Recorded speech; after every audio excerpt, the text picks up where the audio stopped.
بسم اللہ الرحمن الرحیم۔ السلام علیکم۔ آج ہمارا موضوع ہے حضرت طفیل بن عمرو دوسی رضی اللہ عنہ کا اپنی قوم کو دعوت دینا۔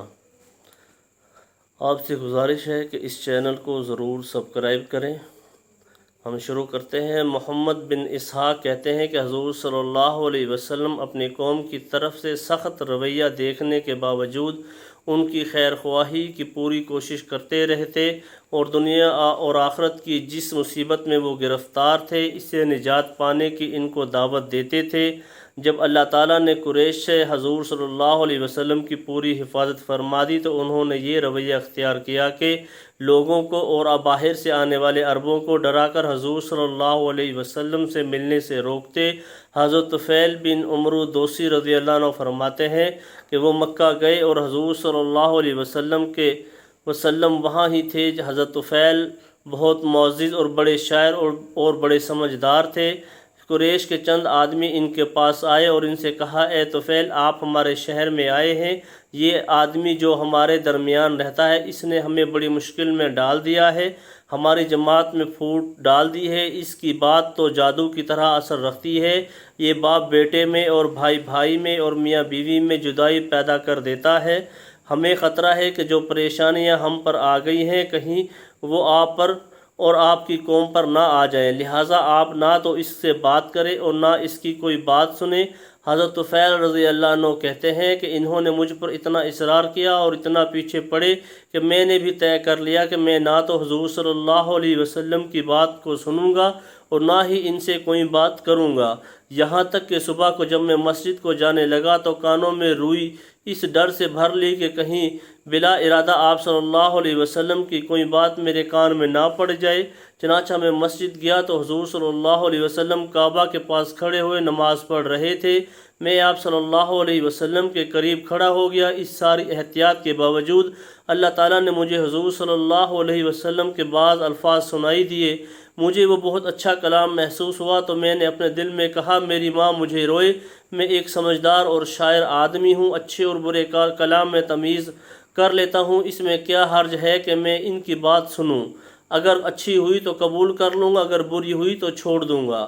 پھر میں وہاں انتظار میں بیٹھا رہا یہاں تک کہ حضور صلی اللہ علیہ وسلم نماز سے فارغ ہو کر گھر تشریف لے چلے تو میں بھی آپ صلی اللہ علیہ وسلم کے پیچھے چل پڑا، یہاں تک کہ جب آپ صلی اللہ علیہ وسلم اپنے گھر میں داخل ہو گئے تو میں نے آپ صلی اللہ علیہ وسلم کی خدمت میں حاضر ہو کر کہا، اے محمد، آپ صلی اللہ علیہ وسلم کی قوم نے مجھ سے ایسے ایسے کہا اور اللہ کی قسم مجھے آپ صلی اللہ علیہ وسلم سے اتنا ڈراتے رہے کہ میں نے اپنے کانوں میں روئی اچھی طرح سے بھر لی تاکہ آپ صلی اللہ علیہ وسلم کی بات نہ سن سکوں، لیکن اللہ تعالیٰ نے مجھے آپ صلی اللہ علیہ وسلم کی بات سنا ہی دی۔ مجھے بہت اچھا کلام محسوس ہوا، آپ صلی اللہ علیہ وسلم اپنی بات میرے سامنے پیش کریں۔ چنانچہ حضور صلی اللہ علیہ وسلم نے میرے سامنے اسلام کو پیش کیا اور مجھے قرآن پڑھ کر سنایا۔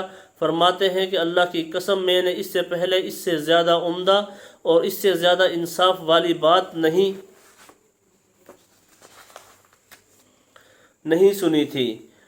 چنانچہ میں کلمہ شہادت پڑھ کر مسلمان ہو گیا اور میں نے عرض کیا، یا نبی اللہ، میری قوم میں میری چلتی ہے، میں ان کے پاس واپس جا کر انہیں اسلام کی دعوت دوں گا۔ آپ صلی اللہ علیہ وسلم اللہ سے میرے لیے دعا کریں کہ اللہ تعالیٰ مجھے ایسی کوئی نشانی دے جس سے مجھے انہیں دعوت دینے میں مدد ملے۔ آپ صلی اللہ علیہ وسلم نے یہ دعا فرمائی، اے اللہ، اس کو کوئی نشانی عطا فرما۔ چنانچہ میں اپنی قوم کی طرف چل پڑا۔ جب میں اس گھاٹی پر پہنچا جہاں سے میں اپنی آبادی والوں کو نظر آنے لگا تو میری دونوں آنکھوں کے درمیان چراغ کے مانند ایک چمکتا ہوا نور ظاہر ہوا۔ میں نے دعا مانگی، اے اللہ، اس نور کو میرے چہرے کے علاوہ کسی اور جگہ ظاہر کر دے، کیونکہ مجھے خطرہ ہے کہ میری قوم والے آنکھوں کے درمیان نور دیکھ کر یہ سمجھیں گے کہ ان کے دین کو چھوڑنے کی وجہ سے میرا چہرہ بدل گیا ہے۔ چنانچہ وہ نور بدل کر میرے کوڑے کے سرے پر آ گیا۔ جب میں گھاٹی سے آبادی کی طرف اتر رہا تھا تو آبادی والوں کو میرے کوڑے کا یہ نور لٹکے ہوئے قندیل کی طرح نظر آ رہا تھا جسے وہ ایک دوسرے کو دکھا رہے تھے، یہاں تک کہ میں ان کے پاس پہنچ گیا۔ جب میں سواری سے اترا تو میرے والد آئے جو کہ بہت بوڑھے ہو چکے تھے۔ میں نے ان سے کہا، ابا جان، مجھ سے دور رہیں، آپ کا مجھ سے کوئی تعلق نہیں، نہ میرا آپ سے۔ انہوں نے کہا اے میرے بیٹے کیوں؟ میں نے کہا کیونکہ میں مسلمان ہوں اور محمد صلی اللہ علیہ وسلم کا دین اختیار کر چکا ہوں۔ میرے والد نے کہا میرا دین بھی وہی ہے جو تمہارا دین ہے۔ پھر انہوں نے غسل کیا، اپنے کپڑے پاک کیے، پھر میرے پاس آئے، میں نے ان پر اسلام پیش کیا، وہ اسلام میں داخل ہو گئے۔ پھر میری بیوی میرے پاس آئی، میں نے اس سے کہا پرے ہٹ، میرا تم سے کوئی تعلق نہیں اور نہ تمہارا مجھ سے۔ اس نے کہا کیوں؟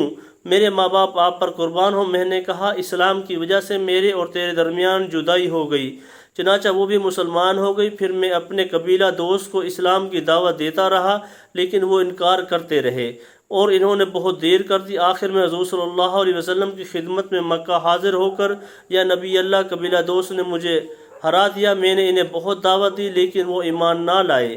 آپ صلی اللہ علیہ وسلم ان کے لیے بد دعا کریں۔ آپ نے بجائے بد دعا کرنے کے ان کے لیے دعا فرمائی، اے اللہ دوست کو ہدایت دے دے، اور مجھ سے فرمایا اپنی قوم میں واپس جاؤ اور ان کو دعوت دیتے رہو، لیکن ان کے ساتھ نرمی سے پیش آؤ۔ چنانچہ میں واپس آیا اور قبیلہ دوست ٹھہر کر ان کو اسلام کی دعوت دیتا رہا، یہاں تک کہ حضور صلی اللہ علیہ وسلم ہجرت فرما کر مدینہ تشریف لے گئے اور بدر، احد اور خندق کے غزوات بھی ہو گئے۔ پھر میں اپنی قوم کے مسلمانوں کے ساتھ حضور صلی اللہ علیہ وسلم کی خدمت میں آیا۔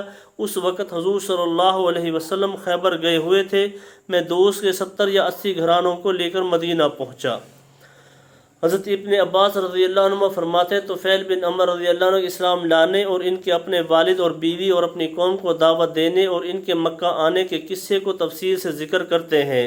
اس میں یہ اضافہ بھی ہے کہ ان کو حضور صلی اللہ علیہ وسلم ذوالقفین بت کے جلانے کے لیے بھیجا تھا اور یہ